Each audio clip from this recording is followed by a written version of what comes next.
Welcome to the Loud Whisper Takeover podcast. My name is Cindy Klaas. I'm an action actress. Therefore, I'm super excited about roles that involves the good guys and the bad guys. But also, through my training as a screen fighter, I also came to the realization there is so much involved in psychology of the characters that I play. There is so much involved in what they feel when they are in high stakes situations. So, what better way than to do research as an actor to actually interview real people that work on the grounds? Today, I have a very special guest straight out of Australia. He worked for the Special Elite Special Operations Police Force, STAR Group, Special Task and Rescue Group in Australia. Please welcome Derrick McManus. Hi, Derrick. How are you Cindy, doing? it's great to be here. I'm really looking forward to this. This is going to be exciting. Thank you so much for sharing your story. This is going to be really exciting for all the actors that are listening to us as well and filmmakers that are creating action movies. So first of all, can you tell us a little bit more about what you actually did when you were working for the police forces? So I've been a police officer for 42 years. I'm retired now because I'm old, but I was 42 years police officer.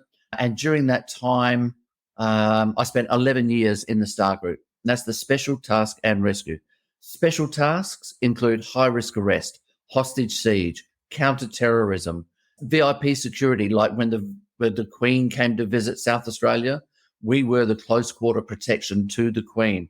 Plainclothes, undercover, all that sort of stuff, right up close to the Queen.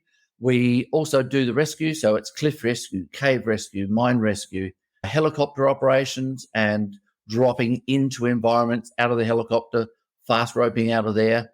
And I was always also a tactical diver. So part of it was diving into dark water, as in you can put your hand there and you can't see it, and searching for bodies who had passed away.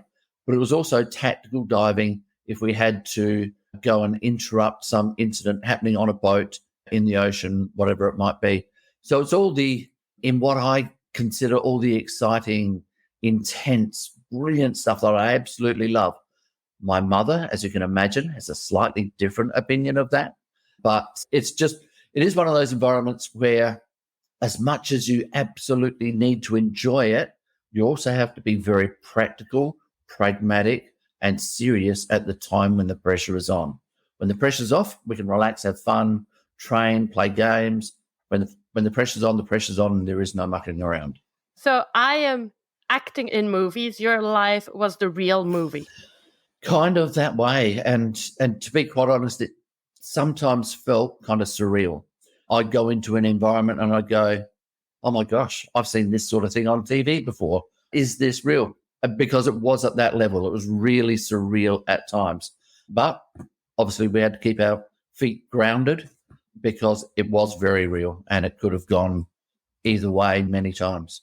So let's just go dive into the thick of it straight away, because there was a massive incident that happened to you. You got shot 14 times in your life, and that was a turning point in what happened in your life afterwards. Can you tell us more about the incident? What happened through your mind at the time? What was the just before and after? Tell us more about that moment. So it was back in 1994, 30 years ago, just passed, and we were tasked to arrest a guy who had a warrant for his arrest for 197 counts of fraud. However, we knew this guy's history. We knew there was a potential for him to be very dangerous. We knew he had firearms available to him. We went to his house to arrest him. We were wearing what we call flak vests. Now, this will be interesting for you because we call them flak vests. A lot of people call them bulletproof vests. But I am living proof. They ain't bulletproof. Right? They stop a certain type of flak. So they'll stop a certain type of bullet and then other shrapnel type stuff, but they won't stop a military weapon unless you've got other parameters in there. So we call them flak vests. We were wearing flak vests. We were wearing uniform. We went up to the house. I went down the side of the house to see whether we could make an entry through a door that was going to be, it was a glass sliding door. So the entry would not require us to use battering rams and wedges and all those sorts of things. We could just go through the glass. As I got to within about 2 feet of that sliding door, the guy inside started to shoot. He was using an SKK, Chinese military 7.62 or 308 caliber rifle. He fired 18 times in less than 5 seconds. He hit me 14 times with either bullets or shrapnel. And when I first got hit, just complete overwhelm. I don't remember actually feeling any pain. I don't remember hearing any sound. All I remember was all of a sudden I was starting to fall to the ground. And when I was falling to the ground, as you can imagine, highly trained, very skillful star group officer, trained to that level, I don't fall over for no reason. So as I was falling to the ground, I was cursing myself. You idiot, what's going on? How can this be happening? It was all running through my mind, and it was in that space of time. Because as I was falling, I looked at that glass sliding door and there were small round holes that hadn't been there before. I then heard the sound of gunfire somewhere in the distance, but I still hadn't felt any impact and I hadn't felt any pain. And as I was falling to the ground, I started thinking to myself, Derrick, don't be too hard on yourself, because if you're actually getting shot, it's quite acceptable to fall over. So I'd already gone through this rationalization in my mind and able to process it in a way that I became comfortable with what was happening. And then I started processing the whole thing. I fell onto my back, feet pointing in the direction of where the bullets are coming from, my head facing away, and he was still shooting. Right, this is still within that 5-second period. And he continued to shoot me, and there were 2 bullets that hit my left thigh, and those 2 bullets hit and time slowed down. Those 2 bullets seemed to take 30 seconds.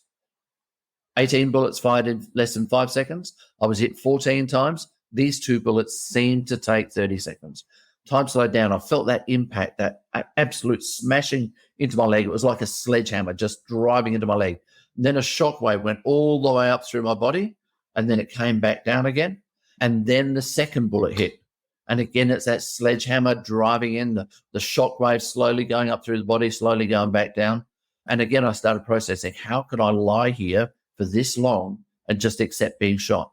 So I knew I needed to fire back. But before I pulled the trigger in return fire, my thought process went a little bit outside the square, and I thought, I'm firing back along the length of my body. My feet are at the other end of my body, and my feet are pointing up.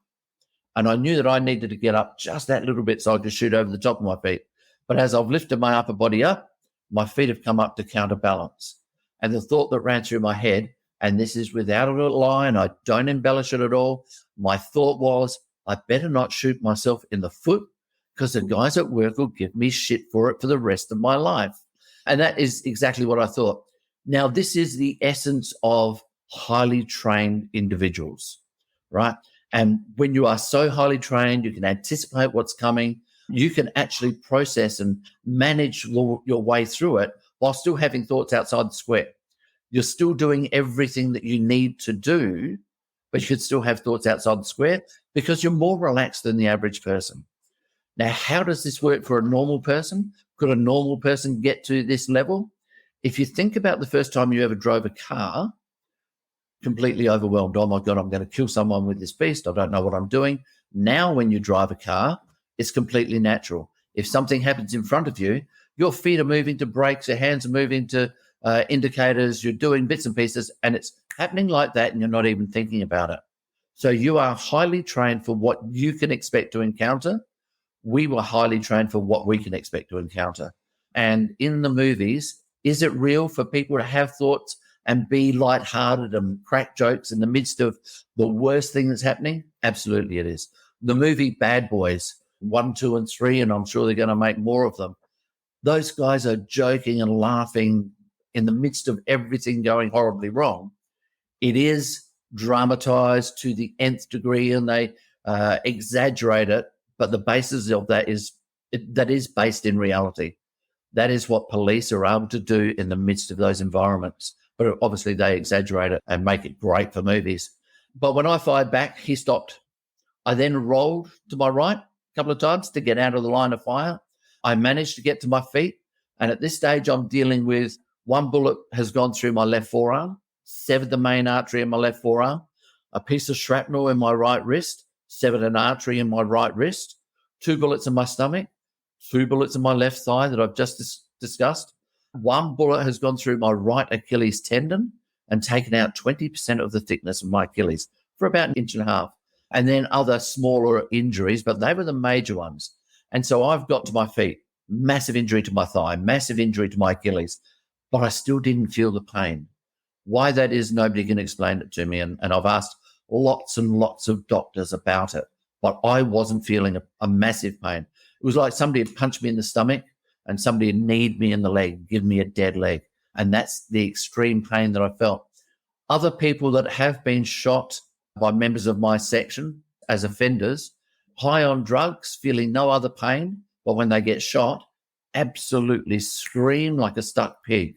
So there's no way of telling what's going to happen when you shoot someone. Sometimes it's painful, sometimes it's not. Sometimes you're completely overwhelmed. Sometimes you are still able to think rationally through and be lighthearted in the midst of it all. But I got to my feet. I staggered around the corner looking for somewhere safe to hide from the shooter and wait for my mates to come and get me. I called out to my mates, I'm hit. And in actual fact, if you go to YouTube and you Google Derrick McManus shot 14 times, you'll see the video of us approaching the house and the shooting happening, and you will hear me calling out, I'm hit. Where I was at that time wasn't safe. I started moving to another corner of the house. I only walked about 2 or 3 paces. I fell to my knees. My legs just gave way below me. I crawled along on my knees, my gun still in my hand. And then my body got so weak that I fell to my hands and knees. And I crawled along on my hands and knees. I got around the corner of the house and I looked up in front of me and there was a fence that I had to climb to get all the way around the house. And I just said to myself, I can't. I do not have the energy to climb that fence. I collapsed to the ground, rolled onto my back, and that's where I stayed for about the next 3 hours. Now, I don't know whether you want to ask a question because I can keep on explaining this and the things that happened. My heart is beating so fast just listening to you. I definitely want to know what happened after the 3 hours. But yeah, let me ask a few questions. Yeah. So first of all, you said you were wearing that vest, that flag vest. So when you were doing that job, you were fully aware that if somebody attacked you with a military weapon, this would not protect you. You're aware of that. Yes, absolutely. And even when you're like just going along the house, what is happening? Are you really so grounded? Or is your heart beating? Are you scared? Does fear ever cross your mind when you're in these operations? I think in reality, you have to embrace fear. If you don't have any fear, you're dangerous, right? Because you just do stuff that is absolutely stupid. So everything has got to be grounded in, I am fearful of what happens. But it's being able to manage that fear through training, through experience, through embracing the fact that we are choosing to take on these jobs, that as I'm approaching that glass sliding door, my heart rate was down around about probably 50 at the time. My resting heart rate at that time was 38. So as I'm moving towards that house, towards that door, my heart rate's probably elevated to 50 because I know that I need to stay calm, rational, composed so that I can make decisions under pressure. And if my heart rate is racing and my emotions are going high, then my rational thinking drops and I can't make the decisions and take the actions that I want to. So I've got to be able to keep the emotion down, keep the heart rate down, keep the adrenaline from pumping through my body, and my rational thinking comes back up. So no, heart was not racing. It was just absolutely calm. I loved being in that environment, but it is also just being very conscious that everything we do is dangerous. And so that's a huge amount of, that's a very deep meditation state, I would call that. I also want to know, because I practice a lot of Krav Maga, so self-defense, and we are being put in some sort of real situations. We have drills at the end of class, and we would never hit another peer student to the point that we hit that person, but we sort of train body, like muscle memory, I would say, and we have to take the scenario to as close as what it could be. And still I'm asking myself, am I really ready to be attacked one day in the street? Like, I'm not sure. So how do you, when you say, yeah, we are prepared, but how can somebody prepare you to be shot 14 times? Like, what do you get in your training to be prepared for that? How close to reality or how close, to the sensation of it can somebody prepare you for that? Have you ever played paintball? Have you gone out and done paintball games? Oh, do you No. know what paintball is? Yes. Okay. Yes. So people go out and play paintball all the time, and they say that paintball is very sore. So you are very conscious. You don't want to get hit because it does hurt, but it only hurts. We use high-tech paintball, which is smaller, faster, more accurate, and hurts one hell of a lot more what normal paintball does. So when we're training, we are training as close as we possibly can to the real thing. We know that we want to avoid being shot. Can we actually train to actually be shot? No, you can't. So for that part, you've got to be able to use your emotion. And what I did was I used a visualization process, and I'm sure you're going to love this part. I used visualization to say to myself, what have I been through before? What experiences have I had? What injuries have I dealt with? Not just in policing. When I've fallen off my push bike at 60 kilometers an hour coming downhill, what did that feel like? What was the pain? How did I manage that? What was happening in my mind? I'd also been in another incident before I came to Star Group when I was on general duties, where a guy had pulled a gun, tried to shoot my partner, but the gun was broken, so it didn't fire. We then got into a wrestling match. Like this guy pointed the gun at my partner's chest and was pulling the trigger. The gun was just broken, so it didn't go off. We got into a wrestling match. It was so close that nobody was going to pull a gun and shoot him.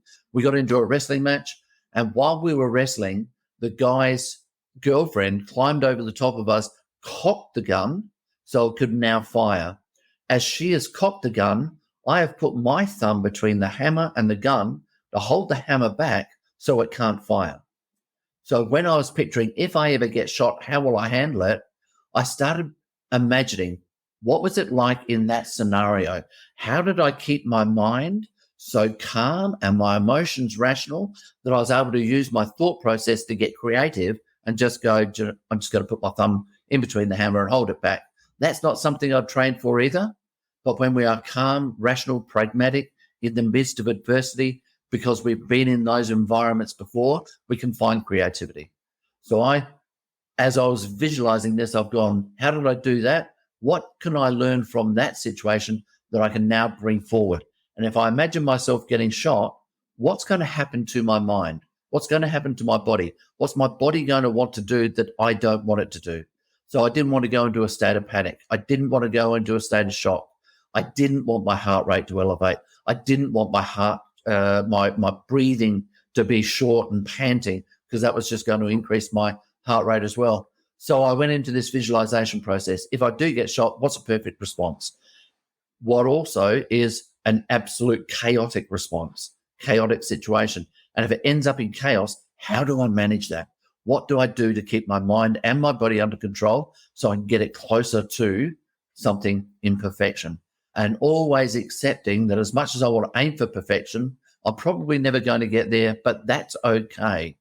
There's a whole heap of vulnerability in there of of wanting myself to be perfect, but not expecting myself to be perfect. Understanding that I may not be able to get there, and that's okay as well. Kind of like when I was falling at the door, Derrick, if you're getting shot, it's quite acceptable to fall over. Go easy on yourself. We're not always going to be able to respond perfectly as much as we would like to, as much as we'd love to be able to tell other people, oh, I was an absolute legend at this. I was so calm. No, it's probably not going to happen. So I went through this visualization process. And so I had both contingencies. And when I did get shot, my mind didn't get overwhelmed. My emotions didn't go high. My rational thinking didn't go low. It stayed just a little bit off par. And so I was able to do the creativity thinking in the midst of it and try and find solutions. Okay, this is what I'm experiencing. How am I going to handle this? How do I keep those emotions low and create the outcome that I want by design, rather than good fortune, misfortune, or whatever else it might be. Wow, I loved listening to all what you explained right now. Also, all my training in Krav Maga and stuff now makes a lot of sense, because we also have to train to get accustomed to pain. So I get massively bruised and we just have to keep going. Yep. And And we also, have like sparring sessions, and it's about doing it more and more. So then you can kind of remember what your body did in certain situations. So into your crab very quickly for a moment. When you are getting bashed and bruised and all the rest of it, the reason that you are getting taught to keep on going is so that you know you can keep on going. Because most people will get punched in the face and they'll go, oh my God, what do? I don't know what to do. But when you've been hit and you're able to keep on going, you've instantly overcome that initial reaction. And you're able to start thinking. You're still able to keep instead of becoming tunnel visioned, your vision and your perception is still broad, and you're able to see people on either side of you and all the rest of it. And you're always still solution focused rather than just being overwhelmed. So your CRAV training is sensational. I want to talk about a very vulnerable topic. You're lying down on the floor, right? So nobody's coming to rescue you for a few hours. What is your relationship with the fear of dying? Because it's a reality, it's a possibility in your world. Does that fear exist? Does the thought of dying while you're having your career in the police force even exist? Are you in denial of it, or is it very present? And how do you deal with navigating? I'm going to give you an insight that will show that I'm a very bizarre person. I am outside the norm. There's only about maybe 1% of police that think the same way that I do. So the reality of dying was present and real. The acceptance that I may die in this situation was absolutely real and present, but that had been real and present from 5 years prior to the shooting.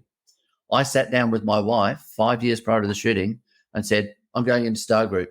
I'll become a sniper. I'll dive. I'll train with the SAS and counterterrorism. There's a very real chance I may be shot and injured. I may be shot and I may be killed. And my question to her was, are you comfortable with that as well? If I die, what's your life going to look like? Now, there's only about 1% of police that have those conversations with our partners. This is like the elephant in the corner of the room that's too scary to talk about, because we're all fully consciously aware that this is possible, but nobody talks about it. And nobody talks about the consequences and what life will look like after that if it does happen. And so 5 years before the shooting, fully conscious, if I get shot, there's a real possibility I may die. So as I was lying on the ground, that was fully real and present and a conscious process that I was going through. These injuries may kill me. But I also said to my wife 5 years prior, if I get shot and I don't die, I want you to know right now, anything better than death is going to be a bonus for me. Anything better than death. Even if I spend the rest of my life in a wheelchair, the one thing that I wanted, and I know there's lots of people go, what's the one thing you want in life? For me, it wasn't a conscious thing. I want this one thing.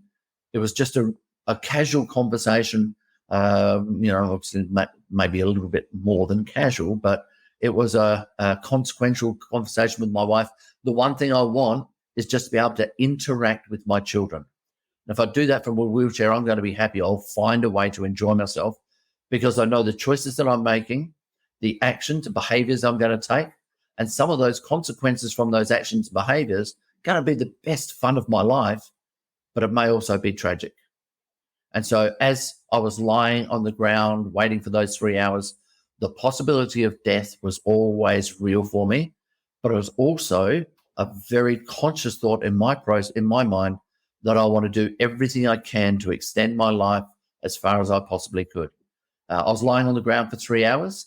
I was watching the blood pool on the ground next to me as I was bleeding. It was draining out of my body and then running down the concrete of the pathway to the side of my body. And I've got some photos of those pools of blood on the concrete. I felt my body consciously closing down. My arms and legs started getting cold because the blood was being drained from the peripherals and into the core of the body. At 2 hours 40, I consciously accepted the blood was now going just to kidneys, lungs, heart, and brain. And at 2 hours 45, and this is a police thing, I was always monitoring my watch and seeing what time it was and how long it was taking, because if I went to court, the court would expect me to be able to relate these times. So that's a very trained process for police.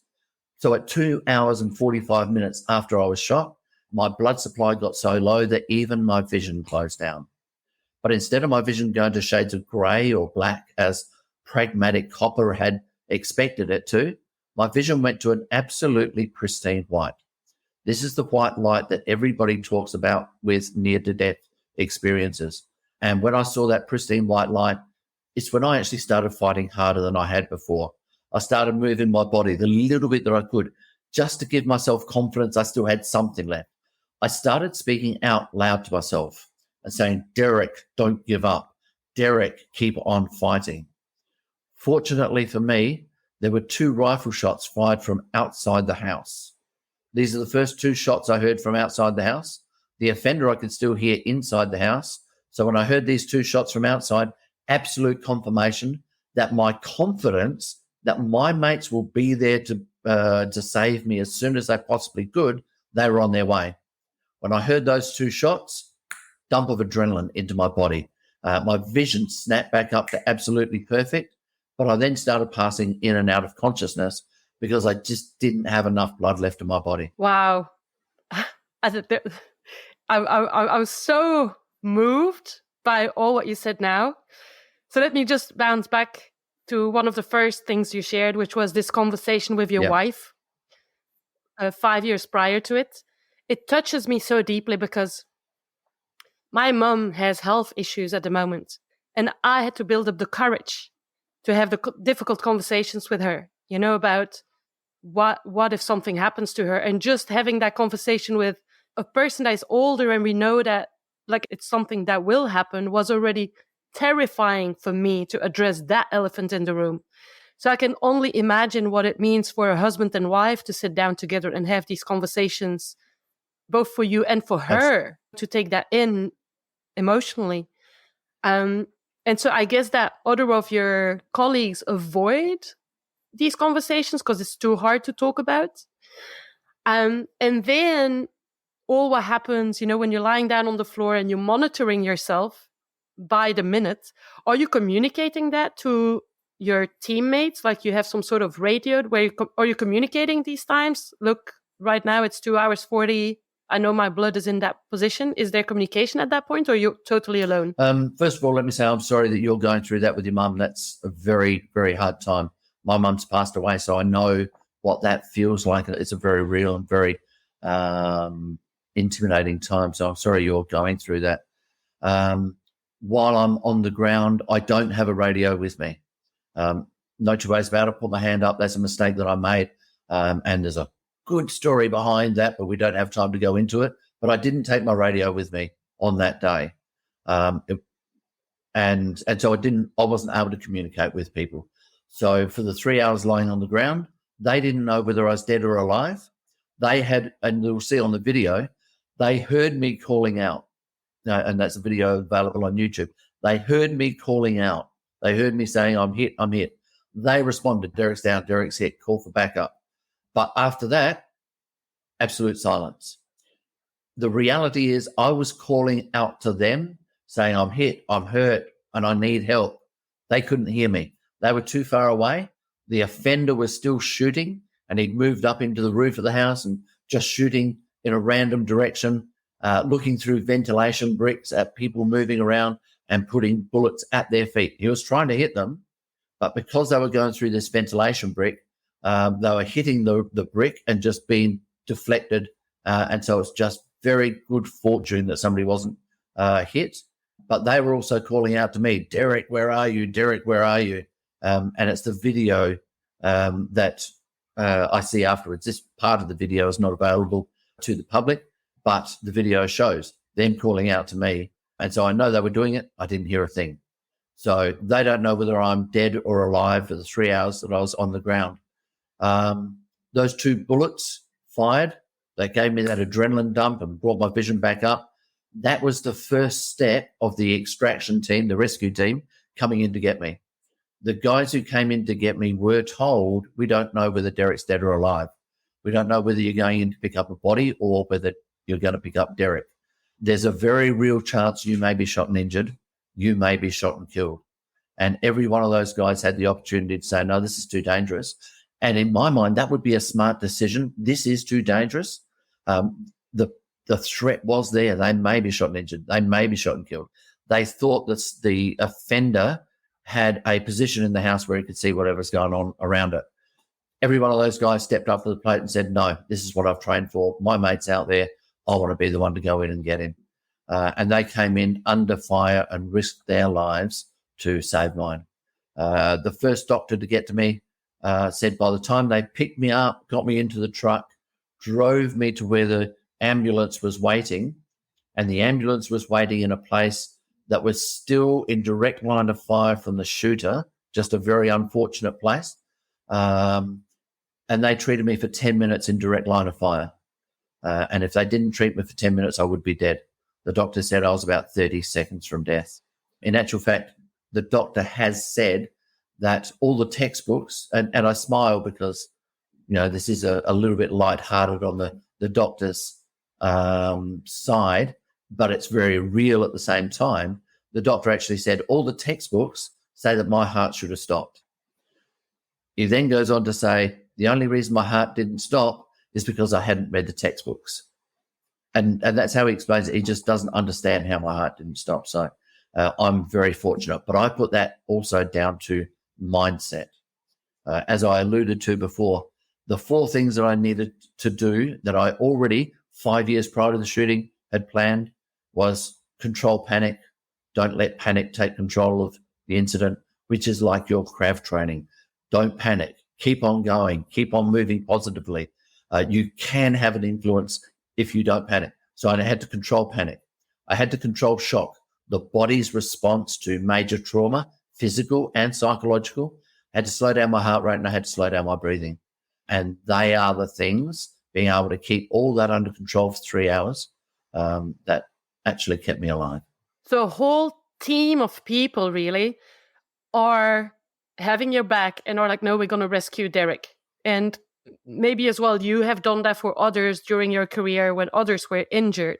Maybe that is also linked with why you're doing the job, but what is actually the drive for people to do that? Is it because of your relationships and friendships are so strong, or is it a sense of duty, or is it what makes people make these choices that is we going in no matter what? First time I've been asked that question, and I love it. And the answer to it is deep and multifaceted. So first of all, it's personal performance, and everybody going into that section consciously makes a choice and a commitment that if something happens, I am going to do everything I possibly can to find a safe resolution to it, right? And that mindset is tested during our selection process. And our selection process is a mini version of the military special forces, right? But we are put under pressure to make sure that we've got the right mindset. There is a personal pride. I don't want to be in an environment where I'm expected to do this and then I fail. So I need to make sure that I am going to live my performance to not just what's expected of me, but to one level above that, so that I can show that I am worthy of being in this section. And being worthy of being in this section is almost the calling of every special forces, elite forces around the world, whether it be police or military, is that if I do something that is, I can't think of the right word that I want to use, but if I do something that is not in a line with the expectations of the section, I embarrass myself, but more than that, I embarrass the reputation of the section. And the reputation of the section of being elite, being a section that you can rely on to do things at the absolute extreme. If I damage the reputation of the section, I feel worse than if I damage my own reputation. So everybody is performing to the level of expectation of that unit. And our unit has, as every elite military and police unit has, that expectation that we are above, I'm going to use bad terminology there, that we will perform at the highest levels under any pressure. So it's so multifaceted. You got shot 14 times. It is a miracle that you survived this shooting. I'm guessing that you spend a lot of time in hospital. What happened after? We often say when you're in a car crash or you are in a motorcycle crash, you will probably be scared to start driving again. Was that the end of your career in the special forces? You said, okay, this is done now, or did you actually go back on the grounds afterwards? 5 years prior, when I had that conversation with my wife, I discussed with her at the time, if I get shot and I get injured and there's a possibility of going back to Star Group, my injuries aren't that bad, I want you to know right now, I want to go back into Star Group. That will always be my aim. I used to ride horses when I was younger, and I still love horses and horse riding, but I had my own horse when I was younger, and it was always trained into me that if you're riding your horse and your horse throws you off, get back on the horse so that you've got your confidence back and the horse knows who's actually in control, right? Because if it gets the idea that it can throw you off, then it will always throw you off when it gets upset. So for me, it was the analogy of I want to get back on the horse that threw me. And that was always my aim. And coming out of hospital, I had my first meeting with my rehab coordinator, my rehabilitation coordinator from the police. And as you can pick up, I'm kind of lighthearted while at the same time being able to be serious within the moment as well. And had this meeting with the rehab coordinator, and we were mucking around and having a bit of a laugh. And she said, "Oh, Derrick, we need to get serious now. We need to start making your plans. I want to know what your plan is for 1 year, what your plan is for 5 years, and where you see yourself being long term." And I said, well, long term, where I see myself is going back into Star Group and going fully operational. And this poor lady, she just looked at me and she cracked up laughing. She said, "Oh, really? Oh, you're serious? Oh, I'm so sorry. I didn't know I thought you were just mucking around." That was always my attitude. I always wanted to go back into Star Group while still being vulnerable enough that was my aim. I may not be able to make it. Doctors were telling me I was lucky to be alive. I was a 50-50 chance of surviving surgery. With the injuries I have and the disablement of my muscles, and I use that word disablement very different to my disabilities, but the disablement within my muscles, the doctors were predicting I wouldn't walk properly. I'd never be able to run, hop, skip, jump. I'd be lucky to be able to live a half normal life with my physical injuries. So that was always in my mind. That's what the doctors are predicting, and these are the experts. So I said, 10 years' time, that's where long term, that's where I want to be. I want to go back to Star Group while still accepting I may not. All right. And so it's a dichotomy in my mind. I want to get there, but I may not get there, and that's okay as well. So it was always that plan. But my first aim was always just to be able to get back and interact with my children. That was my priority. That was my number one. And if that's the only thing I ever achieved, I'd be absolutely over the moon to be able to still do that. But as I started getting that little bit fitter, that little bit extra movement, I started looking at what's the next step, what's the next step, what's the next step, while still keeping the dream of Star Group there. In reality, I was stepping, and then 5 steps backwards because I pushed too far, tried something that didn't work, and I had to start regaining that. Emotional highs, emotional lows, excitement and exhilaration, tears, fears, all those sorts of things. 2.5 years after the shooting, I went back to Star Group, full duties, no restrictions, back to jumping in and out of the helicopters, back to high-risk arrests and all the rest of it, and absolutely loved being back in that environment. Now, that isn't something I've just gone, I'm coming back to work, bang, let's get into that environment again. I needed to make sure that I was going to be all right in that environment. The people that I was working with needed to be sure they could trust me as well. The expectation is that I'm going to have flashbacks, I'm going to have nightmares, I'm going to be in a situation and I'm just going to freeze because it's going to overwhelm me. So I came back to work, but then I went back into the outer cordon of a siege, right? Way from the action, but I was just in that environment. And how did you feel about that, Derrick? And I've gone, oh, actually, I felt really comfortable. I just want to get in there. Always passionate about wanting to get back to my job. Then I went to the inner cordon, so still outside of the actual incident and just containing things, very comfortable with that. Then I went to the arrest team. The arrest team comes in after the entry team has already been through, brought the offender out, hands the offender over to the arrest team, and then they go back and clear the building again, and felt very comfortable with that, went back into the entry team. So it was all staged, monitored, and I never balked once, always felt comfortable because I had the same reality of mindset. 5 years prior to the shooting, I knew there was a possibility I may be shot and injured, I may be shot and killed. Now going back into the environment, it was exactly the same situation, and my mindset was never changed. A lot of people say, Derrick, you must have gone through an aha moment. It's changed your life. You must look at life from a different perspective now.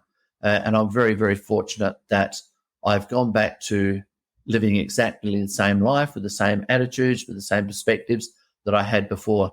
Some of the simplest and most beautiful comments, observations that friends have made of me, most complimentary, are, Derrick, you're exactly the same person now as you were before the shooting. You haven't changed. And that's just a huge compliment to me that sits beautifully with me, that it didn't change my life. And most people talk about after something like this, you would have post-traumatic stress. I have actually experienced post-traumatic growth. So I'm able to learn from this. And now what I do is share that learning with other people. And Cindy, it's an honor to be able to share it with you tonight. Wow, post-traumatic growth. I just love that term, because I'm like, in how many other areas of our lives could we actually just take a moment, take that in and think about how can I take this, whatever is happening to me, that is not even a shooting, but how can we transform this into a post-traumatic moment of growth? You also touched on the fact that when you reintegrate your team, there's not only you that needs to be strong, there's also relationships that need to be, people need to trust you, that they know that you are strong and focused in those situations. Is it an environment where you lose a lot of teammates or people sort of in those police forces for a short amount of time and then eventually they drop out because stress is too high or something happens and they don't come back like you? Is it a constant sort of environment where you have to rebuild teams, or is it on the contrary, no, once you enter those police forces, like these friendships or those work relationships are very long term? Like, what sort of environment are we working in? The relationships within the police department are very long term. Whether it's in Star Group in the elite area or whether it's general patrols, it doesn't matter. We know that our lives are on the line. Whether we're walking up to a house for a domestic violence situation, a couple of my mates, as they were knocking on the door, somebody is fired through that door. We're trained to stay out of the line of fire, but they fired through the door. So the threat is real and present for every member of the police force. So we're so close there that those relationships last forever. Having said that, there are personalities that I don't get along with and don't get along with me in the police. And we all have to be able to accept that. There are some people that, do you know something? If I never see them again, I am not going to lose any sleep over it. But that's real in every part of life. But certainly there are bonds that I haven't seen people for 20 years now.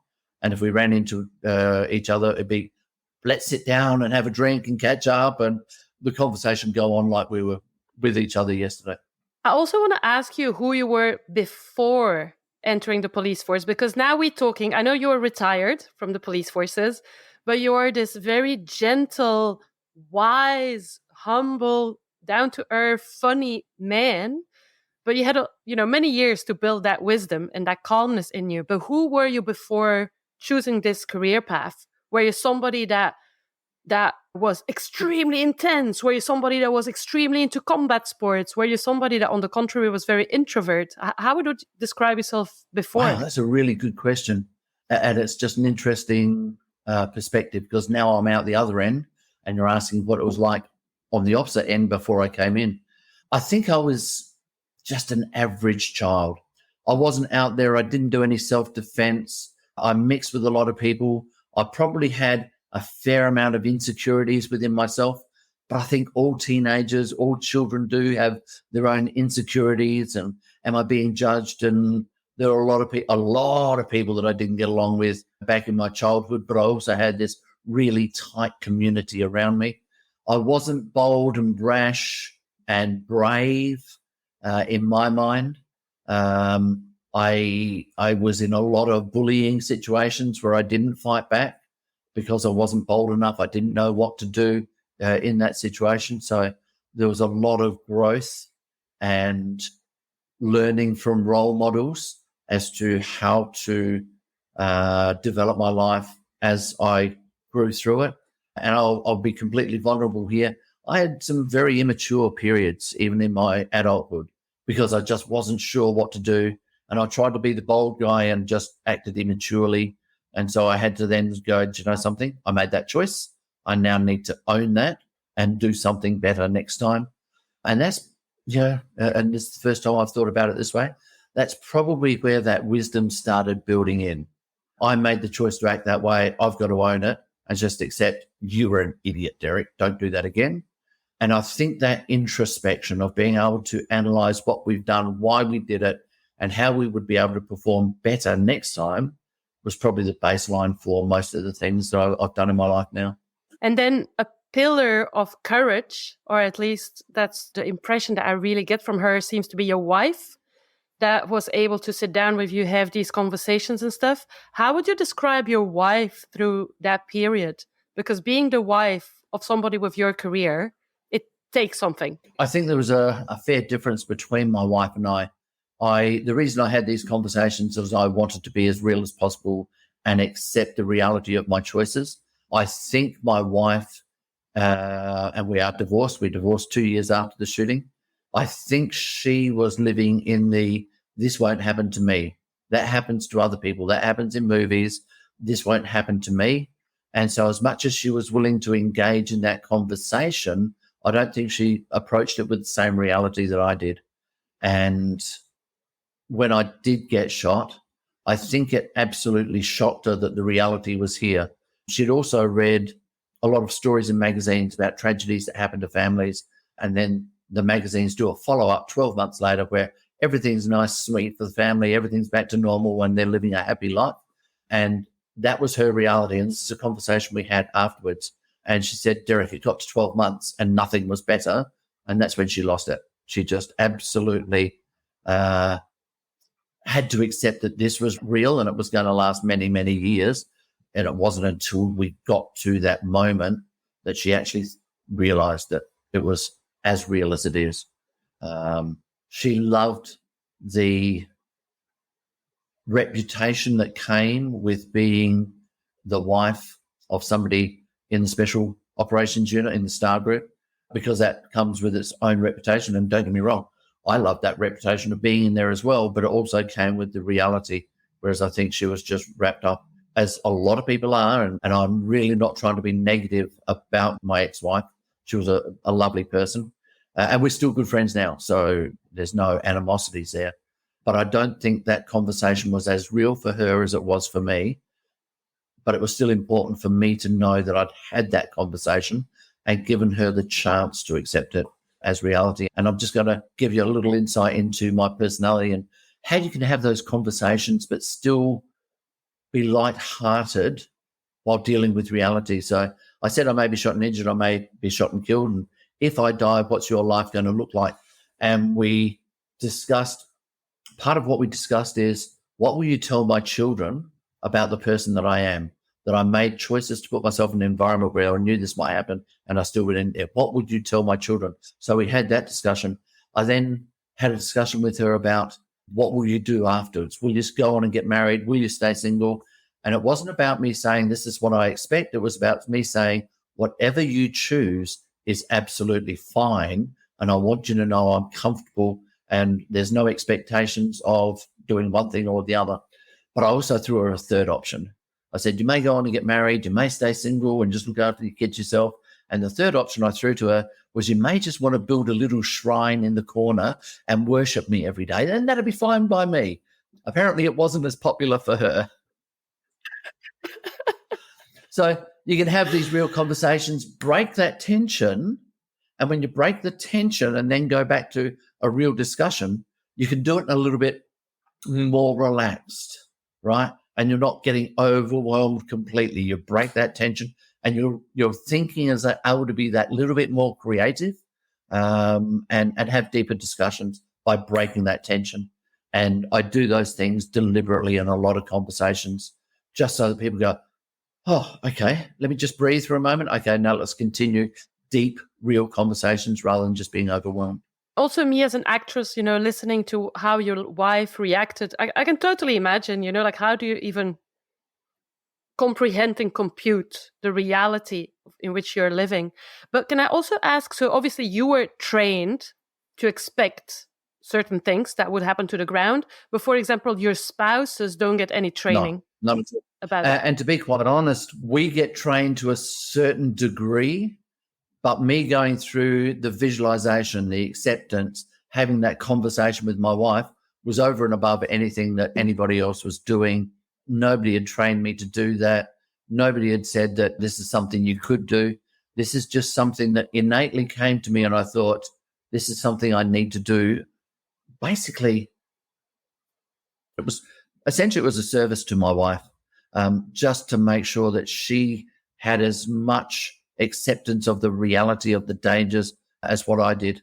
And that made me feel better that she was as prepared as I could help her with. Let's fast forward now. So after a whole career in the police forces, you actually took all those life lessons, took all that wisdom, took a lot of skills that you nourished throughout the years, and you build your own business. Can you tell us more about what your business is doing? Okay, so while I was still in the police, people asked me to speak at conferences and tell the story of the shooting, and I've gone, not a chance. If you want the hero story, the guys who came in to get me are the heroes, pay them money.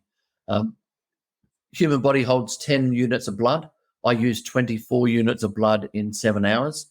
And the blood service came and said, would you like to say thank you to blood donors? And I've gone, yep, no problem. Saying thank you was easy. That was about them. It wasn't about me. When I started speaking to them about what I did, what their blood donation meant to me, and how I handled that, people were saying, oh my gosh, I've taken this out of that. You've changed my life. And I realized there was more to the story than just the hero story. And so then I started talking about personal leadership, resilience, and now I'm talking about what I call human durability. And that is resilience on steroids. It's about our ability to not just problem solve and bounce back and be resilient. It's about having some anticipation of what might happen. How is that going to affect me? How can I best respond to it? And how might I be, what might the future look like afterwards? Now, this in essence is exactly the conversation I had with my wife. What might that future look like afterwards? But I do that in every aspect of my life, and I now teach people how to do that for themselves as well. But I also teach leaders how to do it for their teams. And I teach organizations how to do it for their people as well as the organization. Your organization is going to make a choice to take this action. What might the consequences be? We always take action because we want the best, but what might the worst look like? And so I say that we need to have open, honest, and confronting conversations about the reality of the future. If the worst happens, will your company survive? Will your relationship survive? Will you be able to look people in the face if you've embarrassed yourself? Where does your passion come from? And so this human durability concept is about making better decisions, taking better action, and lowering our mental stress as a result of it.